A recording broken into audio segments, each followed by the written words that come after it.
Շնորհակալություն, հարգելի գործընկերներ, որպեսզի հասկանալի լինի իմ ընկերների եւ գործընկերների համար իմ քվեարկության արդյունքի հիմքերը, ես մի քանի իմ համար հիմքեր ունեմ եւ այդ հիմքերից բխող քվեարկություն եմ անելու, տեսեք, կա խնդիր զինված ուժերում, ինչի մասին այսօր քննարկեցինք, խոսեցինք եւ բացի դրանից Պարոն Սարգսյանը մի շարք անգամ ներկայացրել այդ վիճակագրությունը, ինչը մտահոգիչ է եւ իհարկե դրա ուղղությամբ պետք է միջոցներ ձեռնարկել։ Եվ պարոն Սարգսյանը բերել է նախագիծ, որը ըստ հիմնավորումների կարող է լուծել այդ խնդիրների մի մասը, բայց մենք ունենք իմ կարծիքով, պարոն Սարգսյան, իրադրության փոփոխություն։ Այն ժամանակ, որ դուք այդ նախագիծը բերել եք, այո, շատ տեղերում նաև հիմնավորումներ կար, որ կարելի էր ընդունած, բայց իրադրության փոփոխություններ ունենք, հետևյալն է այդ իրադրության փոփոխությունները։ Հիվանդությունների ցանկերի փոփոխություն, որի արդյունքում մենք ունենք զորակոչվածների թվի ավելացում։ Զինծառայության ժամկետի 6 ամսով կրճատում, որը նույնպես նպաստելու է, որպեսզի քանակը ավելանա զինծառայության մեկնողների, խաղաղության պայմանագիր, որը նույնպես հաստատ նպաստելու է եւ այս իրադրության փոփոխությունների պայմաններում ես կարծում եմ պետք է կրկին վերլուծենք վիճակագրությունը այս ամեն ինչից հետո մենք ինչ վիճակագրություն ենք ունենալու այն ինչը որ դուք ներկայացրեցիք թե որոշակի փոփոխություններ էական եւ իհարկե կարեւոր է նաեւ կառավարության դիրքորոշումը իմ համար դրա համար ես այս պահին կողմ չեմ քվեարկելու այսքանը շնորհակալություն Շնորհակալություն պարոն Խաչատրյան Եզրափակիչ ելույթի համար պարոն Մերաբյան դուք պարոն Սարգսյան խնդրեմ Հարգելի գործընկերներ նախ ես ուզում եմ նորից տեղեկացնել որ նախորդ քննարկումների արդյունքներով կառավարությունը իրականում տվել էր դրական եզրակացություն բայց Դրանից հետո տեղի ունեցել փոփոխություններ, այդ օրենսդրությամբ պայմանավորված, կատարված օրենսդրական փոփոխությունների արդյունքներով մենք այսօր չունենք այն խնդիրը, ինչ ունեինք նախորդ տարի։ Հետևաբար ես հիմնվելու եմ իրողության վրա եւ այս պահին այս օրենքի ընդունումը կառավարության կողմից գտնվել է ոչ նպատակահարմար, ուստի խնդրում եմ ձեռնպահ մնալ եւ ձեռնպահ մնալ կառավարությունը խնդրում է ձեռնպահ մնալ կողմ քվեարկելուց եւ նաեւ պարոն Սարգսյանը որ նշում է ես եմ բերել այդ փոփոխությունը, եթե անգամ դուք եք բերել այդ փոփոխությունը, արդեն իսկ դրական փոփոխություններ կան։ Շնորհակալություն պարոն Սարգսյան։ Պարոն Հայկ Սարգսյան Դուք ծավալուն ելույթ ունեցաք, եթե ավելացնելու բան ունեք, եզրափակիչով խնդրեմ։ Ուրեմն պարոն Սարգսյան, հիմա որ ասում եք, եթե դուք եք այդ առաջարկները արել, բացեք նայեք իմ վարչապետի կողմից շրջանառված առաջի նամակագրությունը, որով ներկայացվում է իմ կողմից առաջարկված քայլերը հունվարի 26-ին եւ կտեսնեք ես եմ արել այդ առաջարկները թե ոչ։ Բայց դեռ հարցետի չի։ Ես Ի սկզբանե առաջորդանից ասել եմ ամբողջ նախագիծը տալիս եմ թող բնեն անի, թող իմ անունը որևէ տեղ չնշվի։ Մինչև վերջը ներկայացրել եմ, հետապալվելուց հետո եմ ասել, դրանից առաջ եմ ասել եմ, խնդրում եմ դուք արեք, բայց արեք։ Իմ անունը մի գրեք ոչ միտեղ, բայց այս խնդիրները վերացնենք։ Հիմա ինչ է տեղի ունեցել։ 8 քայլ եմ ես առաջարկել, որոնցից 4-ը կառավարության հետ համաձայնվեցվել են, որից 2-ը արդեն իրականացվել են։ Այսինքն սահմանափակումով ծառայության տանել որոշ առողջական խնդիրներ ունեցողներին։ Սա իրականացրել ենք 2024-ի ապրիլից, ինչը նշվեց արդեն։ Երկրորդը զինվորական ծառայության ժամկետը կրճատել 6 ամսով, սա իրականացրել ենք 2026 թվականի հունվարի 1-ից գործում է։ Սա երկուսը արդեն գործողներն են։ Երրորդը քաղաքացիությունից հրաժարվելու համար բարձր վճար սահմանել, կառավարությունը առաջարկել ոչ թե պետական տուրք սահմանել, այլ պատվովճար, որը տեխնիկական հարց է, ես ընդունում եմ առաջարկը, հիմա էլ նշում եմ, ես առաջարկի հետ կողմ եմ։ Չորրորդը փորձաքննությունից հրաժարվելը քրեականացնել։ Կառավարությունը տվել է, որ չի առարկում, կողմը, ես հիմա եւս մեկ անգամ նշում եմ, որ ես առաջարկին կողմ եմ, որ մարդիկ ովքեր տարիներով հրաժարվել ենք ծառայությունից, խուսափել ենք կեղծ առողջական թղթերով, կարողանանք բերենք ծառայության։ Այս օրենքի ընդունման դեպքում ես պարտավորվում եմ բոլոր այն անձինք, ովքեր կեղծ թղթերով ազատվել են, դրանց մեջ կլինեն նախկին օլիգարխ, նախկին ներկա օլիգարխների տղաներ, թոռներ, բարեկամներ, խոշոր գործարարներ, բիզնեսմեններ, նախկին ու ներկա իշխանության հետ կապ ունեցող անձինք, բոլորի որդիներին բերելու եմ զինվորական ծառայության։ Ուսան լինելով ոչ թե ստիպողաբար, այլ իրենք կամավոր են դա անելու։ Այսինքն իրենք գիտակցելու են, որ իրենք սխալ են թույլ տվել, կամավոր գալու են, որպեսզի քրեական պատասխանատվության նաև չենթարկվեն, գալու են ասեն ծառայության, վճարելու են գումարներ, այդ հավաքագրված ավել ռեսուրսով ու գումարով էլ մեր մյուս տղաները ավել աշխատավարձ են ստանալու։ Չեն կանի սա։ Նրանք չեն գա ծառայության, գումար չեն վճարի ու այս արատավոր պրակտիկան կշարունակվի, որոշողը դուք եք։ Հաջորդը, 5-րդը, զրակոչի սահմանային տարիքը առաջարկել եմ 27-ից դարձնել 37։ Սկզբից պաշտպանության նախարարությունը կողմեր, հետո ասում է, որ նպատակահարմար չի։ Հիմա ես ինչ եմ արձանագրում։ Պաշտպանության նախարարությանը հարցում եմ անում, ասում եմ ինձ դու 27-ից հետո հաշվառվողների քանակը, այսինքն քանի քաղաքացի ունենք, ովքեր 27-ից հետո են եկել հաշվառվել ու դրա հանգամանքով չեն ծառայել։ Ասում եմ նման հաշվառում չունեմ։ Ես էլ պատասխանում եմ, ասում եմ հարգելի պաշտպանության նախարարություն, շատ վատ է որ նման հաշվառում չունեք։ Մենք հսկայական ռեսուրս ենք կորցնում, հարյուրավոր հազարավոր քաղաքացիներ մինչև 27 տարին լռնելը չեն գալիս վային կոմատ։ 27-ից հետո գալիս են, ասում են մեզ հաշվառեք, ասում են ծառայած չեք, ասում են տարեք ծառայության։ Մեկը ասում են վայ ձեր ծառայության տարիքը լրացած է։ Վայնի բիլետը տալիս են գնում անձնագիր է ստանում այդ քաղաքացին։ Հսկայական ռեսուրս ենք կորցնում։ Էլ չեմ ասում, որ վաղեմության ժամկետը կիրառվում է 37 տարեկանում 2500-ից ավել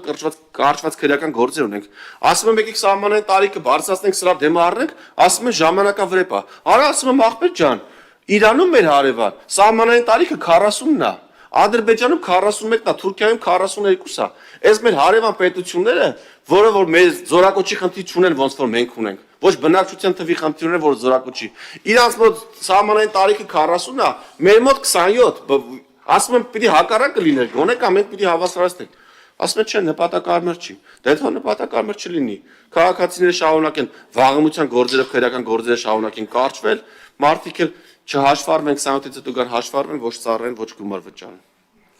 7-րդ կետը։ Հայաստանի Հանրապետության քաղաքացիություն ստանալու համար գրավիչ պայմաններ ստեղծելը։ Արդեն նշեցի, առաջարկում եմ, ասում եմ քաղաքացիներին տան գրավիչ պայմաններ, որ կան Հայաստանում քաղաքացիություն ստանան, հարկերը սկսեն Հայաստանի Հանրապետությունում վճարեն, լրացնեն մեր պայստազորը, ավել գումար տան, այդ գումարներ հավաքագրված էլի բաշխենք ծառայողների միջև։ Չեք ուզում, չեն կանի, որևէ խնդիր չկա։ Կսպասենք 27-ից հետո կդառնեն քաղաքացի կամ մինչև 27 դառնալը կարող է փոշմանեն ռուս-ուկրաինական պատերազմն էլ ավարտվի, այլևս ցանկություն չունեն Հայաստանի ազգագիր ստանան, ինչը որ այսօր ունեն, որովհետև Հայաստանի ազգագիրը այսօր իր համար լուրջ նշանակություն է ներկայացնում, հատկապես այս երկու երկրների քաղաքացիների համար, ազգությամբ հայերի մասին է խոսքը։ Եվ 8-րդ ասում եմ, այս հավաքագրված գումարները, որը արդեն 2-3 օրենքներով, որոնք ընդունված են, հավաքագրվել են ու առաջարկվող փոփոխություններով բաշխենք զինծառայողների միջև։ Ասում են, մենք չենք պաշտպանության նախարարությունը ասում է, մեր համար հայտնի չի թե ինչպես եք դա անում։ Ես ասում եմ, հիմնավորումներում նշել եմ, միավոր ժամանակահատվածում հավաքագրված ամբողջ գումարը բաժանվում է այդ տարի զորացրվողների միջև։ Այսինքն, այս պայն հավաքագրված գումարը բաշխվում է ամառային զորակոչին զորացրվողների միջև։ Հավաքվել է 10 միլիարդ։ Ամեն զինվոր կստանա 1 միլիոն։ Կհավաքվի 20 միլիարդ, ամեն զինվոր կստանա 2 միլիոն։ Չի հավաքվի, չի ստանա։ Բայց ասում են դա էլ նպատակահարմար չի։ Դե եթե նպատակահարմար չի, հիմա այստեղ արդեն ուզում եմ դիմեմ մեր քաղաքացիներին, սիրելի հայրենակիցներ, ես 19 թվականից աշխատանք եմ տարել, որպեսզի այս օրենքի նախագիծը կյանքի կոչվի, որպեսզի մեր բանակի թիվը չնվազի, որպեսզի ծառայող զինվորները գնահատված զգան իրենց ու նաև գումար ստանան ծառայությունը ավարտելիս, ինչպես նաև մեր հազարավոր քաղաքացիներ, ովքեր ինչ-ինչ հանգամանքներով այսօր գտնվում են Հայաստանից դուրս եւ չեն կարողանում վերադառնալ եւ ծառայել ամբողջ ժամկետով, առաջարկում էին նրանց տալ հնարավորություն վճարել եւ գալ ծառայել կարճատ ժամկետով։ Ես մեր հայրենակիցներին եւս չեմ կարողանալու այդ հնարավորությունը տալ, ինչի համար ցավում եմ, բայց պետք է արձանագրենք, որ ես սրա համար արել եմ ինձանից կախված առավելագույնը ու նաև սրանով պայմանավորված նաև այն հետագա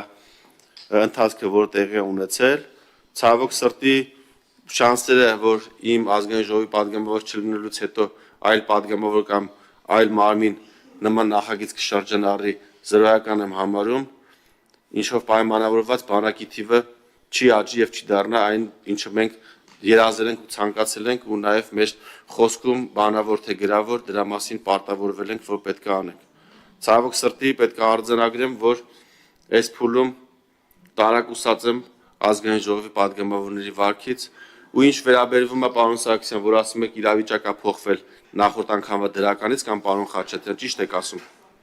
Վատացել է քրիտիկական վիճակը նախորդ անգամվանից 44%-ով ավելացել է քաղաքացիությունից հրաժարվողների թիվը, որ հիմա ասում եք իրավիճակը փոխվել, շատ ճիշտ եք ասում, վատացել է։ Եվ երբ կառավարության 2025 թվականի մայիսի 22-ին արտաքին գործերի նախարարը ասում էր, որ այս խնդիրը միշտ եղել է ու լինելու է, որևէ իշխանություն այս խնդիրը չի լուծել, եւ մենք պետք է գնանք այս խնդրի լուծման ճանապարհով ու առաջարկում եմ կողմ քվեարկել, որպեսզի մենք լուծենք այս խնդիրը, ընթացքում բացեր կտնանք կշտկենք, բայց պետք է գնանք ու լուծենք։ Որևէ մեկը հանձնառություն չի արել, մենք այդ հանձնառությունը պետք է առնենք ու լուծենք։ Կառավարությունը միաձայն տվեց դրական եզրակացություն։ Դրանից հետո ազգային ժողովում նախագիծը տապալվեց Անդրանիկ Քոչարյանի ձեռնպահ ձայնով, եւ ձեռնպահ դուք դեմ ավելի լավ որ դեմ եք ասում։ Ինչ տեղի ունեցավ նախորդ տարի մայիսին ասել եմ արձանագրում պարոն Քոչարյան, որպեսզի բոլորի համար ամեն ինչ պարզ լինի։ Կառավարությունում դրական եզրակացություն ստացած նախագիծը եկավ ազգային ժողով։ Ազգային ժողովում իշխանական խմբակցությունը ամբողջությամբ բացառությամբ Քոչարյան Անդրանիկի կողմ քվեարկեց, ուրեմն նախագծին կողմ են քվեարկել Խաչատրյան Արմենը, Մերաբեն Արծումը, Քրիստինեն, Ալեքսանյան Վահագը եւ ես 5 կողմ դիզայն ա եղել, ընդդիմությունը պատիվ ունեմ ու Հայաստան դաշինքը 4 դեմ են քվեարկել, Քոչարյան Անդրանիկը քվեարկել է ձեռնպահ, այսինքն ձայներիկից 5 կողմով, 4 դեմով ու 1 ձեռնպահով նախագիծը ստացել է բացական եզրակացություն եւ մերժվել է, սրա արդյունքում մենք կորցրել ենք բանակի 30%-ը։ Ավելացրել որ դիագումարում դուք եք դեմ քվեարկել։ Դե նախաձեռնությունը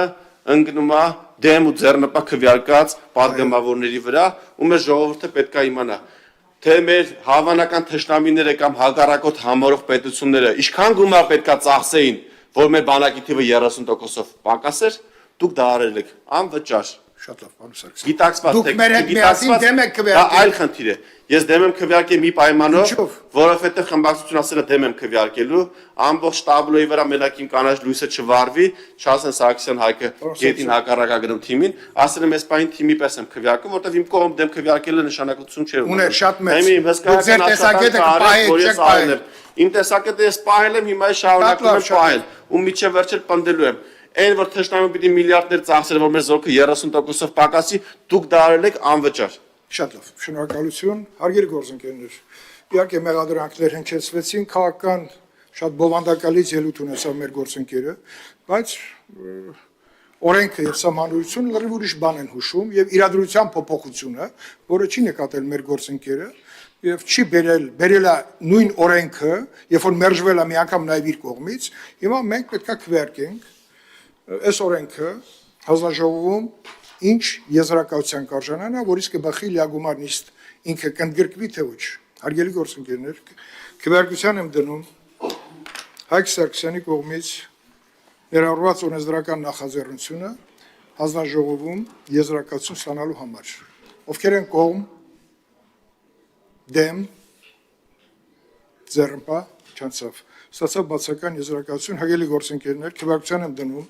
այսօրվա մեր օրակարգում ընդգրկված երկու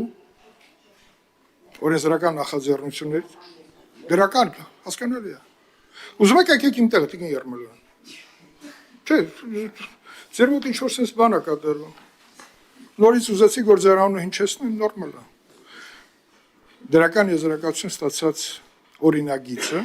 ընդգրկվի լիագումար նիստերի օրակարգը, ովքեր են կողմ, դեմ, ձեռնպահ չկա, օրակարգը սպառվեց, բայց հարգելի գործընկերներ, մենք ունենք աշխատանքային քննարկում պաշտպանության նախարարության առաջարկով, պարոն Մանուկյանը շատ կարևոր փակ երկ։ Եթե դեմ չեք, 10 րոպե, ինչ է Տիկին Երմալյան, դուք ինչ որ դուք էլ կարող եք մասնակցեք։ Դուք չասես, դա ես թե ասեմ։ Այդ չես։ Տիկին Երմալյան նիստը ավարտված է, բայց դուք դեռ դեպուտատ չեք դարձել։ Եվ կյանքն էլ, պարոն Սարգսյանն ասեց, ես չեմ լինելու, եւ կյանքը կավարտվի, այդպես չի։ Տիկին Երմալյան, լքեք դալիճը։